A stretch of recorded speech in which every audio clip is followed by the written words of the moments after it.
میں حدیث اور حدیث کے بارے میں تھوڑا سا، کہ حدیث دینی حجیت آپ کے نزدیک اس کی نہیں ہے؟ جی، میں پھر ایک بار میں وہی عرض کروں گا کہ میں حدیث کا انکار نہیں کر رہا، میں حدیث کا تعین کر رہا ہوں۔ ٹھیک ہے۔ علم حدیث میں چاہے وہ تشیع کا ہو چاہے تسنن کا ہو، ہم سب جانتے ہیں کہ متن حدیث اور روایت حدیث، یعنی ایک روایت ہے اور ایک متن ہے۔ متن جو ہے وہ منسوب الی الرسول یا منسوب الی المعصوم ہے، ٹھیک۔ اور جو روایت ہے وہ روایت میں مختلف لوگ ہیں جو وہاں تک ایک چین جاتی ہے اور پھر اس کے بعد وہ روایت آتی ہے، وہ متن آتا ہے۔ اب علم حدیث میں جو منسوب الی الرسول یا منسوب الی المعصوم جو متن ہے جی، وہ اپنی اس نسبت کی وجہ سے معتبر نہیں ہوتا۔ بالکل ٹھیک، راوی کی وجہ سے ہوتا ہے۔ راوی کی وجہ سے، راوی نہ تو معصوم ہے اور نہ نبی ہے۔ ایسا ہی۔ اب ایک چیز جو غیر نبی اور غیر معصوم سے کی وجہ سے معتبر ہو رہی ہے، نسبت رسول یا نسبت معصوم کی وجہ سے نہیں ہو رہی، اسے آپ دین میں کیسے شامل کر دیں گے؟ اور یہ فرق ائمہ فن کے نزدیک واضح تھا، دو چار کی طرح واضح۔ پرابلم وہاں پیدا ہوئی ہے جب آپ نے یہ چیز سمجھنے کی کوشش نہیں کی کہ فن جو اب تک ہمارے پاس ڈیولپڈ ہوا ہے اس نے کس چیز کو سامنے رکھا ہے اور کیا اس نے نتائج پیدا کیے ہیں۔ ٹھیک۔ جتنے لوگوں نے حدیث پر انکار کیا، حدیث کا انکار کیا ہے، آپ نے کبھی غور کیا ہو تو انہوں نے متن پہ جا کر کوئی سوال اٹھایا ہے یا روایت پہ جا کر کوئی سوال اٹھایا ہے؟ نہیں، اب تک کی جتنے بھی لوگ تھے، جی، فنی لحاظ سے تھے، غالباً تمنا عمادی وہ بندہ ہے جس نے فنی اعتبار سے علم حدیث کے دائرے میں رہتے ہوئے متن اور ماہر تھے وہ، اس پر جا کر اس نے لیکن اس کے سامنے یہ مسئلہ زیر بحث نہیں تھا کہ متن جو منسوب الی الرسول ہے وہ نسبت رسول کی وجہ سے معتبر ہو رہا ہے۔ ٹھیک۔ متن جو منسوب الی المعصوم ہے وہ نسبت معصوم کی وجہ سے معتبر ہو رہا ہے، یہ سوال ہی نہیں اٹھایا، وہ ہو رہا ہے راوی کی وجہ سے معتبر۔ صحیح۔ راوی نہ معصوم ہے نہ نبی ہے۔ ٹھیک۔ اب اگر آپ خالصتاً اس دائرے میں رہتے ہوئے علم اس میں ایمانیات کے دائرے میں رہتے ہوئے اگر آپ دیکھیں گے تو جب تک آپ غیر نبی کو اور غیر معصوم کو وہ حیثیت نہ دے دیں جو نبی اور معصوم کی ہوتی ہے، اس سے زیادہ اہمیت بلکہ تھا نہ دے دیں، اس وقت تک آپ اس سے دین اور ایمان کا مفاد نہیں لے سکتے۔ لیکن میرا سوال یہ ہے کہ اتنا واضح ہے آپ کہتے ہیں اور فن ائمہ فن کے نزدیک، تو انہوں نے پھر کیوں حدیث کو دین کا سورس بنایا جو اس فن کی ائمت ہے؟ اگر ان کے سامنے یہ بات اتنی واضح تھی، ان کو کنفیوژن کہاں سے ہوئی؟ ان کو میرا خیال ہے کہ جو لوگ فن کی طرف متوجہ تھے انہوں نے فنی اصولوں کو طے کیا ہے، ٹھیک ہے، اسی طرف متوجہ رہے، اور ان کے سامنے یہ کلامی مسائل یا ایمانی مسائل زیر بحث نہیں آئے۔ ٹھیک۔ انہوں نے ایک اصول تھا، ایک فن تھا، کیونکہ جب کوئی فن ڈیولپڈ ہو رہا ہوتا ہے نا، کوئی علم اپنے ارتقائی مراحل میں ہوتا ہے نا، تو اس ارتقائی مراحل میں ہوتے ہوتے وہ مختلف مراحل سے گزرتا ہے۔ ٹھیک ہے۔ ایک مرحلہ آتا ہے جہاں پر فن اپنی پوری شکل اختیار کر چکا ہے۔ صحیح۔ اب اسے آپ نے یا اس کا انکار کرنا ہوتا ہے یا آپ نے اس کا اقرار کرنا ہوتا ہے۔ تیسری جہت یہ ہوتی ہے کہ آپ نے اس کی تنقید کرنی ہوتی ہے، کہ اس کا انتقاد کرنا ہوتا ہے کہ اس کا تعین کرنا ضروری ہے۔ ٹھیک۔ میری گزارش یہ ہے کہ اس سے پہلے علم حدیث کا یا انکار کیا گیا ہے یا اقرار کیا گیا ہے، اس کے تعین کی طرف توجہ نہیں دی گئی. نہیں لیکن آپ یہ فرما رہے تھے نا کہ یہ تو طے ہے نا کہ جب تک راوی معتبر ہے تو متن معتبر ہے، اگر راوی میں مسئلہ آ گیا تو متن آپ نے رد کر دیا. بھائی مطلب میرا ڈاکٹر صاحب کہنے کا یہ اتنا واضح تھا، تو جو امام بخاری ہے مثال یا امام کلینی ہم ان دونوں فرقوں سے اٹھاتے ہیں، تو جب وہ یہ حدیث سارے جمع کر رہے تھے کتابوں میں، تو ان کا کیا مقصود تھا؟ وہ اس کو دینی ہے، دین کا سورس مان کے کر رہے تھے، یا ان کا یہ تھا کہ نہیں بہت سی چیزیں اس طرح منسوب کی گئی ہے تو ہم ان میں سے کچھ چیزوں کو چھانٹی کر کے بتا رہے کہ یہ صحیح منسوب ہے یا غلط؟ ہاں یہ مقصد تھا ان کا. یہ مقصد ان کے پیش نظر سمپل یہ تھا کہ ہم تک جو معلومات آئی ہیں ان ذرائع سے آئی ہیں، اور وہ معلومات یہ ہیں. انہوں نے ان سب چیزوں کو کمپائل کر دیا ہے. ٹھیک ہے، کمپائل کرنے کے بعد آپ کے سامنے رکھ دیا. اب اگلا مرحلہ تھا کہ آپ نے ان سے اپنے لیے کچھ فقہی مسائل حل کرانے تھے. جی جب آپ ان کے فقہی مسائل کی طرف متوجہ ہوئے تو پھر آپ کے لیے مسائل تو پیدا ہوئے، پھر آپ نے اس سے بھی مفاد اٹھایا، اس سے بھی مفاد اٹھایا. لیکن اس سب میں جو بہت بڑا مسئلہ تھا وہ یہ تھا کہ اسے آپ نے حیثیت کیا دینی ہے، دین اور دینی حجت کی حیثیت سے قبول کرنا ہے، یا اسے آپ نے صرف ایک فقہی میڈیم کے طور پر لینا ہے. ٹھیک، جیسے مثال کے طور پر اجماع اور قیاس جو ہے مسلم معاشرت کی عمرانی ضرورت ہے، یہ نبوت کا تسلسل نہیں ہے، نبوت کی توسیع نہیں ہے. ٹھیک ہے، بے عینی ہی اسی طرح سے حدیث کا جو لٹریچر تھا وہ آپ کے سامنے جب آیا نا تو وہ بھی مطلب اسے آپ نے اس کو حیثیت کیا دینی ہے آپ نے. اب یہاں پر کیونکہ پیغمبر علیہ الصلوۃ والسلام کی طرف منسوب بات تھی تو یہ خیال کیے بغیر کہ اس میں اصل پرابلم کیا آ رہی ہے، انہوں نے اسے دین اور دینی حجت بغیر سوچے سمجھے قرار دے دیا. صحیح. اور یہ وہ لوگ تھے جنہوں نے کسی نہ کسی درجے میں یہ قبول کیا ہوا تھا کہ قیاس اور اجماع یہ شریعت اسلامیہ، احکام الہیہ کا کہ حصول و وصول کا ایک ذریعہ ہے. بالکل. تو پھر ان کو ظاہر ہے جب آپ اس لیول پہ لے آئیں گے تو پھر بہت سارے اصول بھی ایسے ضابطے میں بنا دیے گئے جن کی بنیاد کچھ نہیں تھی. صحیح. بہت سارے اصول بنا دیے گئے، اور یہ تمام اصول جتنے بھی تھے یہ تمام کے تمام کسی نہ کسی معنی میں مطلب ہمارے پاس چلے اور ہم اب تک بھگت رہے ہیں اس کو. ڈاکٹر صاحب نے یہ بات پہلے بھی لکھی بھی، آپ کہتے بھی مسلسل کہ آپ منکر حدیث نہیں ہے، ٹھیک ہے، اور اس کو آپ نے بہت اچھی طرح سے مجھے بتایا. لیکن جب ہم منکر حدیث کی اصطلاح استعمال کرتے ہیں تو اس میں یہ نہیں مطلب کہ آپ حدیث کے وجود یا اس سے ہی انکار. منکر حدیث آپ کے ہونے کا مطلب یہ ہے کہ آپ اس کی دینی حجیت کے منکر ہیں. جزاک اللہ. اور اسی مفہوم میں باقی اہل قرآن، پرویز اور جو بھی منکرین جن کو ہم کہتے ہیں اسی معنی ہے. یعنی وہ یہ تو نہیں کہتے کہ حدیث نام کی کوئی چیز ہے ہی نہیں دنیا میں، وہ یہ کہتے ہے لیکن دینی استناد اس کو آپ مت دو، دینی حجیت نہیں بناؤ. تو اس مفہوم میں تو منکر حدیث ہے نا آپ. اس اصول جو وہ یہ بتا رہے ہیں جی کہ اس کو دینی حجت کی حیثیت نہیں دینی، جی، کس اصول کے تحت؟ یعنی وہ کہتے قرآن ہے، اس میں اللہ نے کہہ دیا کہ تبیان لکل شیء ہے، فلانا ہے، تو قرآن کافی ہے دین کے لیے.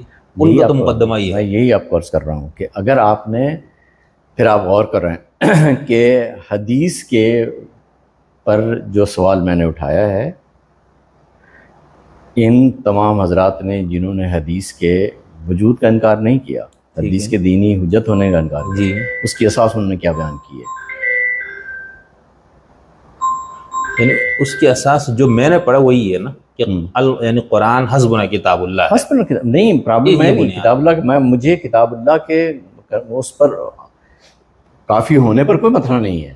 میں یہ عرض کر رہا ہوں کہ اس وقت جو حدیث موجود ہے اسے دین اور دینی حجت قرار دینے نہ دینے کی وجہ میں نے آپ کو بیان کی ہے. جی، یہ وہ وجہ ہے جس کا تعلق اس بات سے نہیں ہے کہ آپ قرآن مجید کو کیا مانتے ہیں. ٹھیک، صحیح.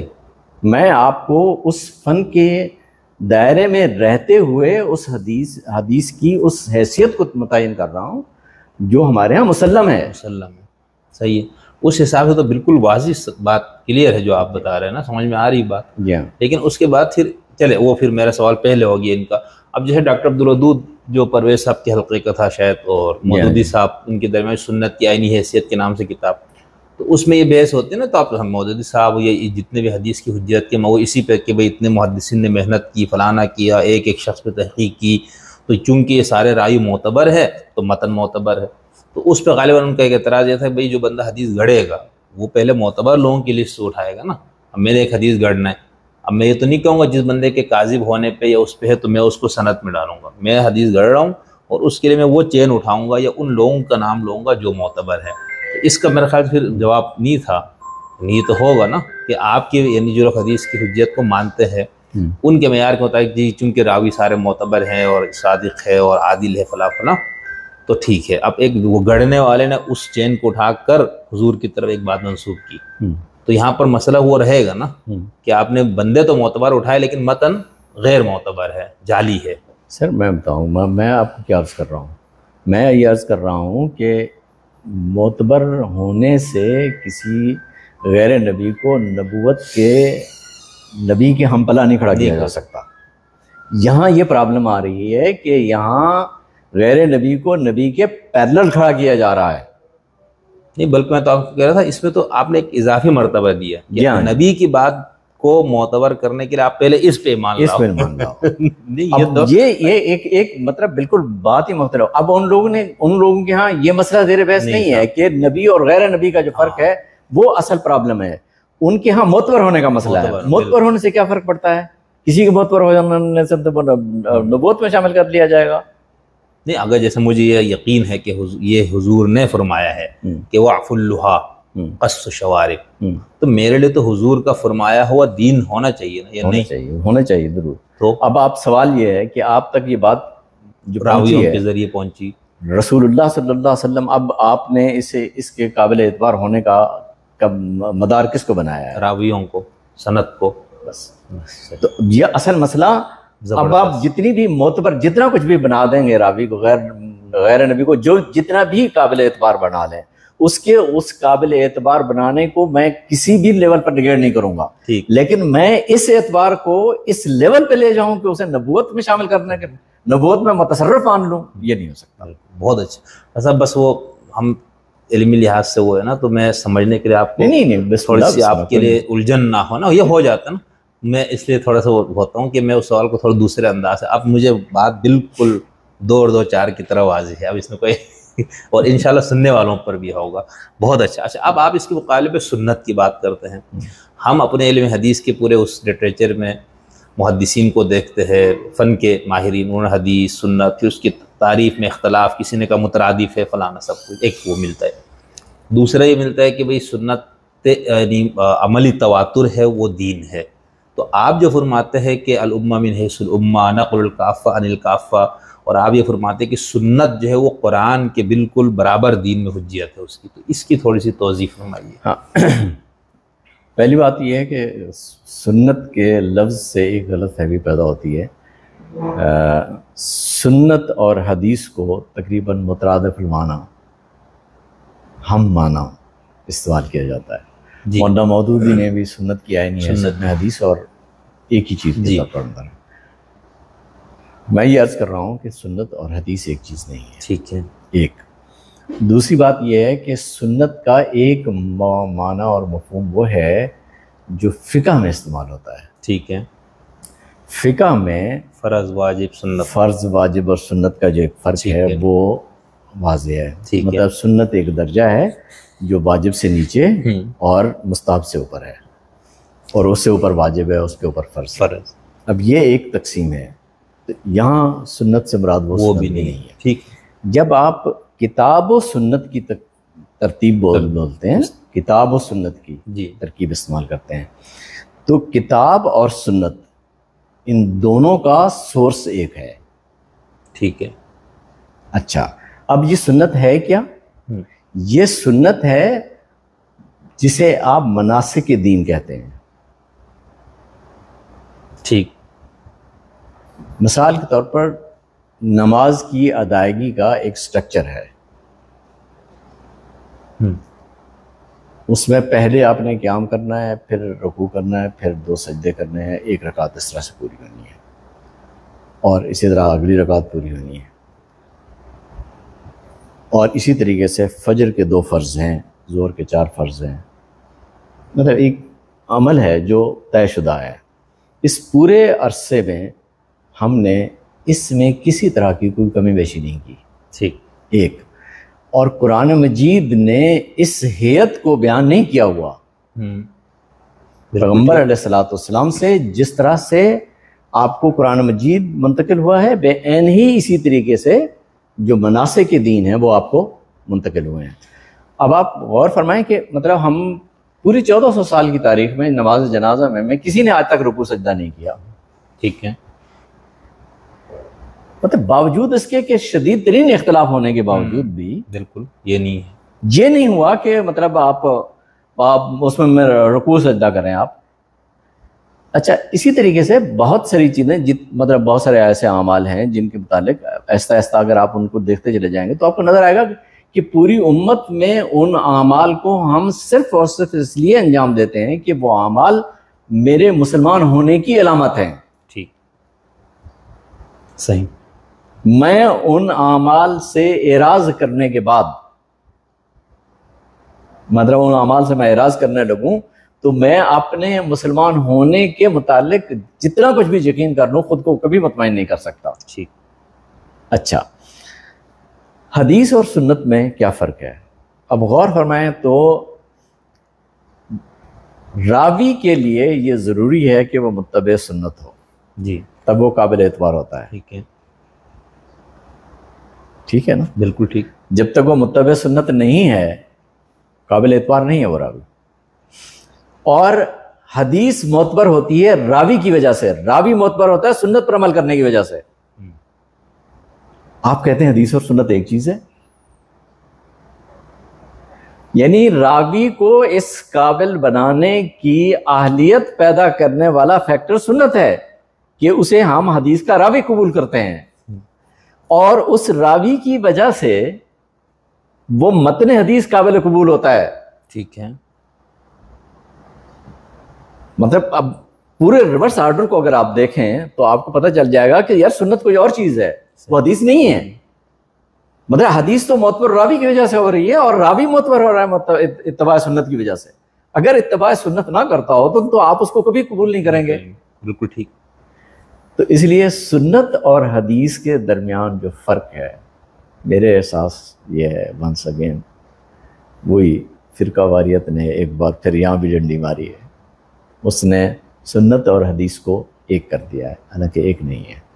کتاب و سنت کی جب ترتیب آتی ہے، جب ترکیب آتی ہے کتاب و سنت کی، تو یہاں سنت بالکل مختلف چیز ہے، ٹھیک، اور یہ بیانی اسی طرح سے معتبر ہے جیسے کتاب معتبر ہے۔ اس مفہوم میں پھر آپ اس آیت کو پوائنٹ آف ریفرنس بناتے ہیں جس میں کتاب اور حکمت کا بار ذکر آتا ہے، اس وہاں الحکمت سے مراد آپ سنت یعنی اس مفہوم میں لیتے ہیں؟ بالکل اچھا، ٹھیک، بالکل نہیں، مطلب سنت پورے طور سے اپنا ایک مستقل وجود رکھتی ہے، اور جس طرح قرآن مجید ہے اسی طرح سے سنت ہے، نہ میں اس کا منکر ہوں نہ اس کا انکار کر سکتا ہوں، کسی کا نہیں۔ قرآن مجید سے مجھے سنت کو ثابت کرنے کی ضرورت نہیں ہے۔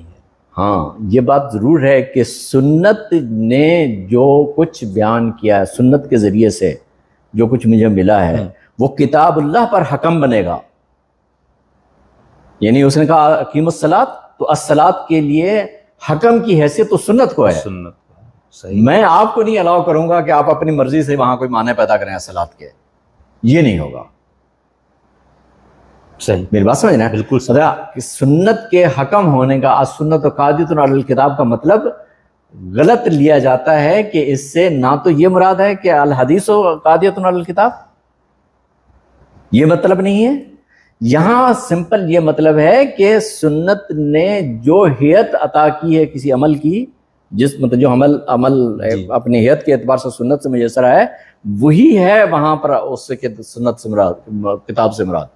اب آپ کتاب پر اپنے طرف سے کوئی متصرف نہیں ہو سکتے، ٹھیک، صحیح، وہ حکم اس کی حیثیت حکم کی ہے، وہ قاضی کی حیثیت رکھتی ہے، وہ قاضیۃ الکتاب ہے۔ یہ جو محدثین نے یہ اصول بیان کیا سنت و قاضیۃ الکتاب، تو کیا ان کے نزدیک یا دوسرے لفظوں میں ائمہ فن کے نزدیک سنت کا وہ مفہوم تھا جو آپ لیتے ہیں؟ نہیں، کنفرم بھی نہیں، انہوں نے سنت اور حدیث کے درمیان یہ فرق تو ختم کیا۔ جی، سنت اور حدیث کا یہ فرق جب یہ فرق ختم ہوا ہے سنت اور حدیث کا، تو جیسے میں نے آپ کو عرض کیا کہ آگے چل کر جب ہم نے سنت اور حدیث کو ایک معنی بتایا نا، تو محدثین نے جو چیزیں ہمارے سامنے رکھ دی تھی، انہوں نے وہ بھی کسی نہ کسی فرقے سے متعلق تھے، محدثین بھی جی بظاہر انہوں نے اسی دائرے میں رہنا تھا، اس سے باہر تو نہیں نکلنا تھا، تو انہوں نے اس پوری کیٹیگریز کو یا ان مقولات کو ہی سہارا بنایا جن مقولات میں کوئی فقہ یا کوئی مکتب فکر یا کوئی فرقہ اپنے آپ کو پریزنٹ کر رہا تھا، وہ اسی دائرے میں رہے۔ لیکن اگر آپ پھر ایک بار اس پر احتیاط مطلب غور سے دیکھیں گے تو پھر آپ کو پتہ چلے گا کہ یہاں مشکل کیا پیدا ہوئی ہے۔ مطلب انہی ائمہ حدیث نے جنہوں نے حدیث کو اور سنت کو ہم معنی بیان کیا، انہی کے نزدیک یہ واجب ہے کہ ان کے راوی جو ہے متبع سنت ہو، بالکل صحیح، اور انہی کے نزدیک یہ واجب ہے کہ اگر راوی معتبر ہے تو مطلب معتبر ہوگا، بالکل ایسا ہی ہے۔ اب یہ وہ چیز ہے جب آپ اس کے تجزیے کی طرف جاتے ہیں تو پھر آپ کو پتہ چلتا ہے کہ اصل پرابلم کہاں پیدا ہوئی ہے، اصل اشکال کہاں پیدا ہوا ہے۔ تو میں ایک بار پھر وہی آپ عرض کروں گا کہ میرے پیش نظر کسی بھی علم کا انکار نہیں ہے، میں اس علم کی اس حیثیت کو متعین کرنے کی کوشش میں ہوں جو اسے ہمارے دینی لٹریچر میں حاصل ہے۔ صحیح۔ لیکن صاحب جب ہم یہ کہتے ہیں، سوری میں دوبارہ جب ہم آپ کو کسی کو بارے میں کہے کہ حدیث کا منکر، تو حجیت کے معنی میں لے رہے ہیں نا ہم تو، کہ مثال کوئی کہتے ہیں ڈاکٹر خضر یاسین صاحب حدیث کی منکر ہے، آپ کہتے ہیں بھائی تمہارا دماغ خراب ہے، میں کہاں سے منکر ہوا؟ تو وہ جو بندہ آپ پہ منکر حدیث ہونے کا یا کسی اور پہ لگا رہا ہے، وہ یہ کہہ رہا ہے کہ بھئی آپ حجیت کے منکر، یہ تو آپ مانیں گے نا؟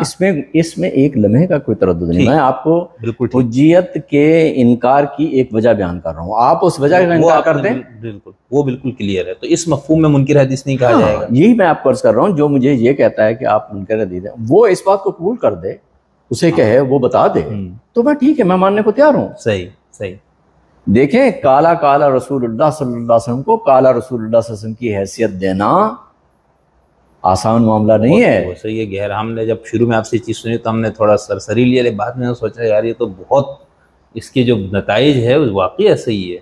اب آپ غور فرما سکتے ہیں کہ یہاں اب یہ ایک اشکال پیدا ہوا کہ جب جو لوگ فرقوں کو پروٹیکٹ کر رہے تھے ان کے سامنے جب یہ بات آئی تو انہیں تو اصل مسئلہ تو انہیں اپنے فرقوں کا تھا، اب ان کے پاس کوئی چارہ کار نہیں تھا۔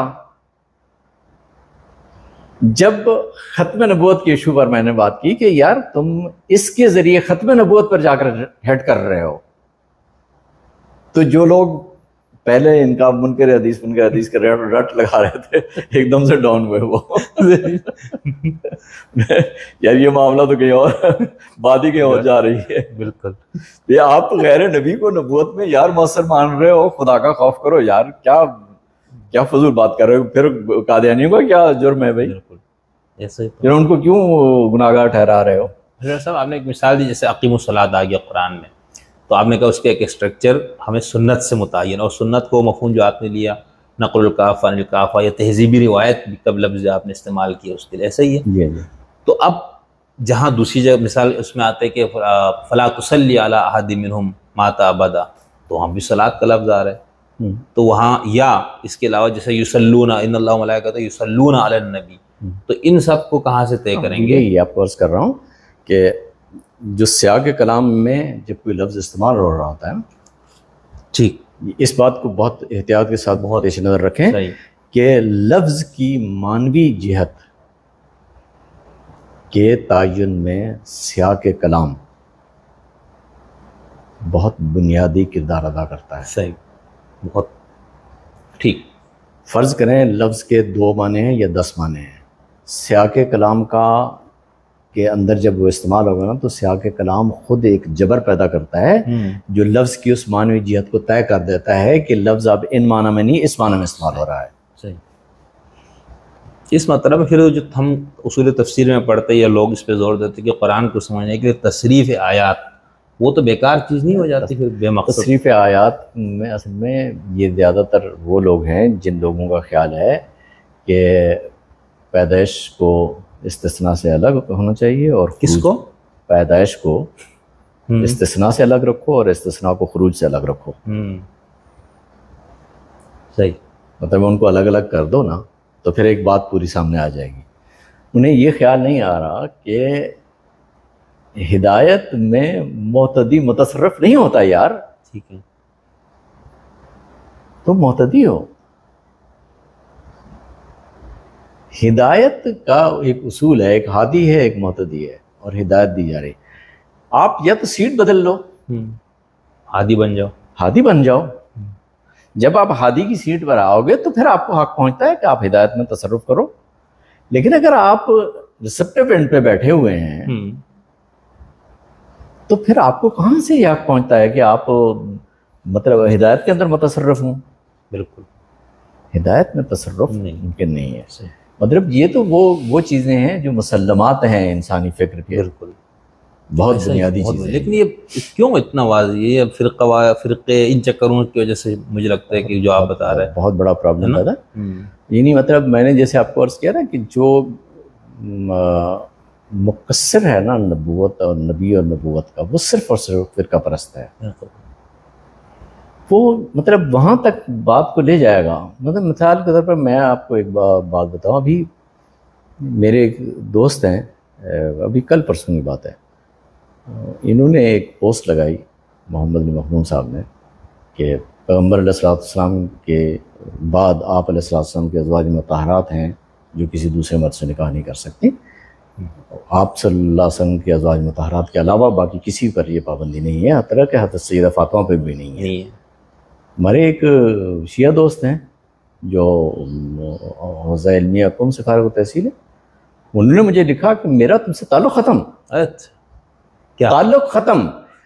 اس اللہ کے بندے کو نبوت کے مقصر ہونے پر کوئی اتنی مسئلہ نہیں, ویسا ہوا تشیع کے مقصر ہونے پر, تشیع کی تکثیر پر اسے یہ پرابلم پیدا ہو گئی ہے. یار آپ بتائیں تو کیا کریں ایسے لوگوں کا. صحیح بات. یار یہ نبوت کی تکثیر تو ہے. تم نبی اور نبوت کے مقصر بن رہے ہو کہ جس چیز کو رسول اللہ صلی اللہ علیہ وسلم ازواج مطہرات سے خاص رکھا گیا, تم کہہ رہے ہو اس مطلب کہ دوسروں پہ بھی اپلائی کیا جا سکتا ہے, اور اس پہ تم میں مطلب اس حد تک کہ اسے تم دین اور دینی حجت کے طور پر قبول کر رہے ہو اور ہر طرح کے تعلق منقطع کرنے کو تیار ہو گئے ہو. بالکل. اب یہ جو ہے نا مطلب فرقے, چاہے وہ سنی ہو, ایمان کی بات بتا رہا ہوں, سچ بتا رہا ہوں, خدا کی قسم اس وقت حدیث کے معاملے پر, حدیث والے مسئلے پر میں نے یہ دیکھا ہے کہ سنیت مقصور نہ ہو, چاہے نبوت کی تکثیر ہو جائے, ایسے ہی ذہن تو کوئی ایشو نہیں ہے. لیکن ان کو ایسا لگتا نہیں ہوگا نا کہ ہم یہ کر رہے ہیں. یعنی یہ کیسے ممکن ہوگا کہ ایک مسلمان ہونے کا مدعی سب کچھ وہ جانتے بوجھتے یہ کام. آپ اصل میں لوگوں کے متعلق بہت خوش فہمی میں رہتے ہیں. اچھا آپ مطلب آپ کا خود دل پاک صاحب ہے نا, اس لیے آپ مطلب جو آپ بات ہمارے بالکل ایسا ہی لگتا ہے, مجھے بھی ایسا لگتا ہے. لیکن پھر مجھے ہوتا ہے یار یہ بیچارہ اتنا دیانتداری سے عمل کر رہا ہے, سب کچھ کر رہا ہے, تبلیغ کر رہے ہیں, پیسہ لگا رہے, وقت لگا رہے, سب کچھ لگا رہے نا, تو وہ تو اس دیانتداری سے نہیں لگا رہے کہ میں تو اسلام ہی کا وہ کر رہا ہوں. مجھے اس کی دیانتداری کو کیا کرنا ہے. میں دیکھیں مطلب پھر آپ جو اس کو قادیانیت سے بھی تجوید ہے اس طرح دے تو ایک چیز کو میں بتاؤں, ایک چیز کو ضرور, علم کی دنیا میں نیت نہیں دیکھی جاتی. بالکل ٹھیک. اگر آپ نیتوں کو دیکھنے بیٹھے تو پھر کوئی بھی قضیہ غیر علمی نہیں بنے گا, نہ غلط ٹھہرے گا. یہ تو ہے. ہم تو علم کی دنیا میں آپ کو یہ دیکھنا ہوتا ہے کہ قضیہ حقیقت کے مطابق ہے یا نہیں ہے. بالکل ٹھیک, زبردست. واہ. نیتوں کو دیکھ کر آپ وہاں فیصلہ, نیتوں کا فیصلہ ہونا ہے آگے خدا کے پاس. میں نیتوں پر فیصلہ نہیں کر رہا ہوں. Thank you. جو شخص بھی نبی اور نبوت کی تکثیر کرے گا یا نبی اور نبوت کا مقصر ہوگا, وہ یا سنی ہوگا یا شیعہ ہوگا یا خارجی ہوگا. یعنی ہم یہ کہہ سکتے ہیں کہ اس کا یہ عمل یا اس کی نظریہ تقصیر ہے. کوئی شک نہیں. یعنی وہ دل سے نہیں کر رہے, وہ دل سے بہت اپنے دیانتدار ہے, اس کو دین ہی سمجھ رہے, خدا کا مفہوم مراد سمجھ رہے. لیکن ہم ایک علم کی دنیا میں آپ یہ فرما رہے کہ لیکن ہم یہ کہیں گے کہ ان قضیات کو سامنے رکھے تو یہ تقصیر ہے. تقصیر. اور میں اسے مطلب اس کی جہالت کو یا اس کی بے علمی کو میں اس کی ڈھال نہیں بناؤں گا کبھی. صحیح, زبردست. اچھا صاحب یہ ایک چیز سوری میں اس پہ وہ کروں, یہ سنت والی آپ نے جیسے نماز کی مثال دی, رکوع ایک ہے, سجدے 2 ہے, یہ تشہد ہے, ٹھیک ہے, یہ اسٹرکچر تو سب میں مسلمان جہاں نماز پڑھ رہے وہ یہ ہے, آپ مراکش سے لے کر کہیں تک لے جائیں. لیکن اس میں بھی جو اختلافات ہیں, ہاتھ کدھر باندھنا ہے, چھوڑنا ہے, رفع دین کتنا کرنا, یہ کیا یہ اس کی وجہ پھر وہی ہے کہ آپ نے غیر نبی کو نبوت میں مؤثر باندھا تو پھر ان چیزوں کے ذریعے آپ نے اس میں مداخلت کی. آپ نے کبھی غور کیا کہ جتنے بھی یہ فروق جو سامنے آئے ہیں جی, جن کی طرف آپ نشاندہی کر رہے ہیں, ان کی اساس روایات ہیں. ٹھیک ہے, بالکل ہے. ان کی اساس تامل امہ من حیث الامہ نہیں ہے. نہیں, میرا مطلب ہے کہ کیا ہم یہ کہیں گے کہ مثال ہاتھ ناف سے نیچے باندھنا, سینے پہ باندھنا یا چھوڑ دینا, ٹھیک ہے, ہمارے سلفی اہل حدیث تو مطلب یہاں اور اس طرح اس میں یہاں تک بھی جھگڑے کرتے کہ ہاتھ یہ اور یہ. اس میں میرا آپ سے سوال ہے کہ کیا حضور نے, ہم یہ کہہ سکتے ہیں کہ حضور نے چھوڑ کے بھی کیا ادا, ناف سے نیچے بھی ہاتھ رکھ کے کیا, سینے پہ بھی رکھ کے کیا, تو یہ تینوں طریقے سنت ہے, ہم یہ آپ کے مفہوم میں سنت. نہیں, مطلب میں سنت صرف اور صرف اسے جو تامل امہ من حیث الامہ ہے, ٹھیک ہے, سنت ادھر ہی رہے گی. تو اس میں جب مداخلت کی بات آئے گی, اس میں جو مداخلت کی گئی ہے جی, اس کی وجہ فرقہ واریت ہے, اس کی وجہ وہی غیر نبی کو مؤثر ماننا ہے. بالکل ٹھیک ہے. کسی نے بھی آج تک یہ ہاتھ یہاں باندھنا ہے یہاں باندھنا ہے, اس کو تامل امہ من حیث الامہ سے ثابت نہیں کیا ہے. ٹھیک ہے, اس کو جب بھی ثابت کیا ہے وہ تو صحیح ہے, لیکن میں یہ کہہ رہا ہوں جیسے میں آپ کو جب اگر فرض کریں رسول اللہ صلی اللہ علیہ وسلم نے کبھی یہ کیا کبھی وہ کیا, تو پھر تو راویوں کو یہ کہنا چاہیے تھا نا کہ آپ صلی اللہ علیہ وسلم نے کبھی یہ کیا ہے کبھی وہ نہیں کیا. وہ تو عبداللہ ابن عمر اور عبداللہ ابن مسعود یہ دونوں نبی علیہ الصلوۃ والسلام کے ساتھ آخری سانس تک مدینے میں رہے ہیں, پیغمبر علیہ الصلوۃ والسلام کے آخری سانس تک. ایک کہتا ہے کہ رفع دین آپ کرتے تھے, دوسرا کہتا ہے نہیں کرتے تھے. اگر یہ سنت کا معاملہ ہوتا تو دونوں یہی کہتے نا کہ آپ صلی اللہ علیہ وسلم نے یہ بھی کیا ہے یہ بھی کیا ہے.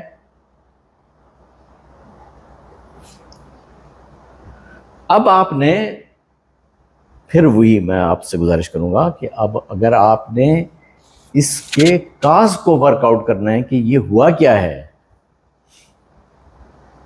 تو پھر آپ کو اس بات کی طرف آنا پڑے گا کہ اس کی اصل وجہ یہ تھی کہ جب ہم نے غیر نبی کو نبوت میں باقاعدہ ایک مؤثر کے طور پر قبول کیا, تو پھر جو روایات آئیں اس سے جس کا جی چاہا اس نے وہ لے لی. صحیح. اور آگے چل کر وہ مطلب گروہ کی شکل اختیار کر گئے, گروہ میں بھی پھر تعصب بھی آ جاتا ہے. پھر تو آپ جانتے ہیں سوشالوجیکلی بہت ساری چیزیں جو ہے نا وہ انوالو ہوتی چلی جاتی ہیں, تو پھر گروپ جو ہے نا وہ تشکیل پاتے چلے جاتے ہیں. ہم جس سماجی ڈیمارکیشن کی طرف جاتے ہیں تو سماجی ڈیمارکیشن تو ہمیں یہی بتاتی ہے کہ مسلمانوں کے اندر یہ تفریق, اس تفریق کا کوئی جواز اگر کہیں نظر آتا ہے مسلمانوں میں, تو ہر فرقہ جو جواز فراہم کر رہا ہے وہ آپ کو کسی حدیث کے ذریعے کر رہا ہے. صحیح. تو ہمارا پرابلم یہ ہے کہ ہم اگر اس بات کو قبول کر لیں, مطلب میں فرض کریں میں ہاتھ باندھ کے نماز پڑھتا ہوں, جی, میں ایسا ہاتھ باندھ کے نماز پڑھنے کو اس لیے نہیں کیونکہ میں جہاں میں پڑھ رہا ہوں جن سے میں نے سیکھی ہے وہ ہاتھ باندھ کے پڑھتے تھے, مجھے اس سے انٹرسٹ بالکل ختم ہو گیا ہے کہ اسے میں سنت کے طور پر قبول کروں, ہاتھ کھولنے کو سنت کے طور پر قبول کروں. نہیں, مجھے کوئی مسئلہ نہیں ہے یہ, اس لیے کہ جہاں چھوڑ بھی دیں گے, ہاں چھوڑ دوں گا, میں رفع دین کر دوں گا, میں اتصال کر دوں گا, مجھے کوئی ایشو نہیں ہے. ٹھیک ہے. مجھے یہ مسئلہ درپیش نہیں ہے, اس لیے کہ مجھے پتا ہے کہ یہ بات جس کے لیے یہ پابندی کی جا رہی ہے اس کی اساس تامل امہ من حیث الامہ نہیں ہے, اس کی اساس یہ ہے روایت ہے. اب ڈاکٹر صاحب جس سے میں نے آپ کی گفتگو پوری سنی مجھے سمجھ میں آیا کہ بھائی حدیث جس کو کہا جاتا ہے وہ غیر معصوم راوی کی وجہ سے آپ نے متن کو معتبر کیا اور وہ حضور کی طرف یا امام معصوم کی طرف منسوب کیا، تو یہ بالکل یہ دین نہیں بن سکتا بھائی، یہ تو بالکل دو چار کی طرح سمجھ میں آ گیا۔ پھر آپ نے مجھے میں نے کہا ڈاکٹر صاحب میں آپ کی اس بات کو تو سمجھ گیا ہوں، اب میں آپ سے یہ پوچھنا چاہ رہا ہوں کہ بھائی مثال کے طور پر امت میں یعنی جو آپ نے چیزیں بتائی کہ نماز وغیرہ ہم جب پڑھتے ہیں تو اس میں آپ سے یہ کہنا چاہتا ہوں کہ ڈاکٹر صاحب اب اس میں کیا آپ یہ فرق کریں گے کہ بھئی نہیں نماز کی کچھ چیزیں تو وہ ہیں جو پوری امت میں ہر جگہ متفق علیہ، تو آپ نے کہا یہ تو وہ سنت ہے، نقل الکافہ عن الکافہ ہے، تہذیبی روایت ہے، لیکن اس میں سے جن جزیات پہ امت میں اختلاف ہے، ٹھیک ہے نا، اس پہ میں آپ سے جب پوچھوں گا بھائی میں کیسا کر رہا ہوں تو آپ اس میں سنت نہیں ہوگا، نہیں وہ بدعت ہے، بدعت نہیں بدعت جیسے آپ نے ناف پہ ہاتھ باندھا، میں نے سینے پہ باندھا، مخدوم صاحب نے ہاتھ چھوڑ دیا نماز میں، تو ہم تینوں سے سنت پہ کون ہے بدعت پہ کون ہے؟ تینوں بدعت ہے۔ اچھا ٹھیک پھر کیا کرنا ہوگا؟ یہ یہاں پر کرنے کا مسئلہ نہیں ہے، یہاں آپ کو وہ پوزیشن اختیار کرنی ہے جو دین کے حوالے سے آپ نے کرنی ہے۔ مجھے آج یہ نہیں کہ میں آپ سے کہوں کہ آپ سر پہ ہاتھ باندھ لیں، نہیں، مجھے یہ مسئلہ درپیش نہیں، مجھے یہ مسئلہ درپیش ہے کہ اگر یہ صورتحال اسی طرح سے چل رہی ہے جیسے بتایا جا رہا ہے تو یہ جو اختلافات ہیں جنہوں نے ایک فرقے کو دوسرے فرقے سے ممتاز کیا ہے جی وہ سنت کیسے ہو جائیں گے؟ صحیح، اس کو بطور سنت کے قبول کرنا میرے لیے ممکن ہی نہیں ہے۔ ٹھیک، ہاں میں اسے جس وقت کسی نہ کسی درجے میں، اب آپ اس بات کو غور فرمائیں کہ بدعت کا پرابلم کیا پیدا ہوتا ہے، کسی ایسے عمل کو جو نفس الامر میں سنت نہ ہو اور آپ اسے سنت کے درجہ پر لے جائیں، صحیح، وہ بدعت ہے۔ ورنہ یعنی اگر میں یہ اصرار کرتا ہوں کہ نہیں چھوڑنا ہی سنت ہے تو یہ بدعت ہے، یہ ہے ٹھیک، لیکن میں کہتا ہوں چونکہ میں نے جس گھر میں پرورش پاری جہاں پر میں نے دین کا وہ لیا وہاں پر ایسا ہی تھا، ایسے تو میں اور ڈاکٹر صاحب چونکہ حنفی اس میں سے آئے تو وہ اس طرح پڑھ رہے ہیں، مخدوم صاحب چونکہ سلفی سے آئے تو ان کا ہاتھ ایسے باندھنا، تو میں ان تینوں کو میں سے کسی ایک کو سنت نہیں کہوں گا، پھر پرابلم اس وقت ہوتی ہے جب آپ کسی عمل کو جو سنت نہیں ہے اس کو آپ دینی سنت کے طور پر صحیح قبول کرتے ہیں۔ بہت شکریہ، میں پھر اپنے کم فہمی کی وجہ سے یہ کر رہا ہوں جو آپ سے نا بار بار تاکہ، اور مجھے یہ پتہ ہے کہ میں کئی جاننے والے جن سے آپ کے بارے میں بات ان میں سے اکثر کو بھی یہ مسئلہ ہے، تو میں نے کہا ہو سکتا ہے میری اپنی کم فہمی ان کو بھی فائدہ دے جائے نا کہ یہ بات اس قدر میں کھولنا چاہتا ہوں۔ خیر بہت شکریہ۔ اچھا ایک اور چیز سنت سے متعلق، جب اسلم جراشپوری صاحب وغیرہ نے انکار کیا نا کہ حدیث دین نہیں ہے فلانا، تو اس کے بعد انہوں نے کہا کہ تعامل امت یا نہیں عملی تواتر، تو یہ نہیں وہی چیز ہے جو آپ عملی تواتر، لیکن میں یہی آپ کو عرض کر رہا ہوں اس میں اس بات کا ایک بہت بڑا پرابلم آتا ہے جب آپ تعامل کو یا عملی تواتر کو یا تواتر کو لفظ بولتے ہیں اور آپ اس کو متصف نہیں کرتے۔ ٹھیک ٹھیک، تا وقت ہے کہ تعامل امہ من حیث الامہ کی قید نہ ہو تو تعامل امت نہیں۔ صحیح، یعنی اگر ڈاکٹر یا خضر یاسین صاحب لفظ تعامل امہ استعمال کریں، تہذیبی روایت کا لفظ استعمال کریں، سنت کا لفظ استعمال کریں، نقل الکافہ عن الکافہ استعمال کریں، تو ان سب کا مفہوم ایک ہی ہے۔ ٹھیک، اور اس میں یہ شرط ہے کہ یہ تعامل امہ من حیث الامہ، یہ تواتر عملی ہے تو امہ من حیث الامہ کا تواتر عملی ہے، یعنی پوری امت میں، امت مسلمان جہاں جہاں ہے اس میں وہ چیز موجود، اس میں مطلب اس میں مسلمان دیکھیں دین کے ایک عجیب حدود یہ ہے کہ مطلب کسی حد تک مداخلت کی جا سکی ہے نا۔ صحیح، ٹھیک، مطلب آپ پورے کے پورے کو بگاڑنے سے تو رہے۔ بالکل ٹھیک، بہت شکریہ۔